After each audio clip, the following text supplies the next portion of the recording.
40 नंतर एक गोष्ट मनाला सतत टोचते.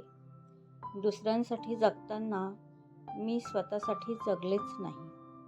काही गोष्टी करायच्या होत्या, पण करता आल्या नाहीत. कुठे फिरलो नाही, फारशी हौस केली नाही. एखादी गोष्ट मला खूप आवडली, तरी पैसे नाहीत म्हणून घेता आली नाही. असं करता करता 40 वर्ष कधी निघून गेली ते कळलंच नाही.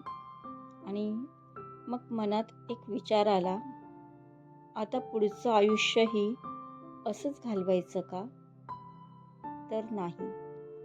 मला आता स्वतःच्या पायावर उभं राहायचं आहे. स्वतःचे पैसे असावेत असं वाटतं.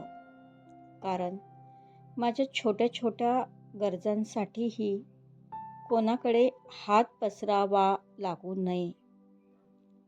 मला एखादी गोष्ट आवडली तर ती घ्यायची की नाही हा निर्णय मलाही घेता आला पाहिजे. आणि उद्या घरात पैशांची अडचण आली तर मीही घरासाठी उभी राहू शकले पाहिजे.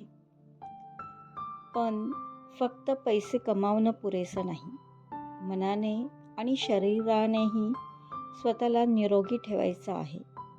कारण आता पुढचं आयुष्य जगताना मला माझं मन आणि शरीर दोन्ही माझी साथ देणारं हवं आहे. जे राहून गेलं त्याची खंत मनात आहे. पण आता फक्त खंत करण्यात उरलेलं आयुष्य जगायचं नाही. 40 वर्ष इतरांसाठी जगले, पण आता स्वतःसाठी जगायचं आहे. स्वतःला शोधायचं आहे. कारण आयुष्याची 40 वर्ष गेली असतील, पण माझं आयुष्य अजून संपलेलं नाही. ते आता सुरू झालंय.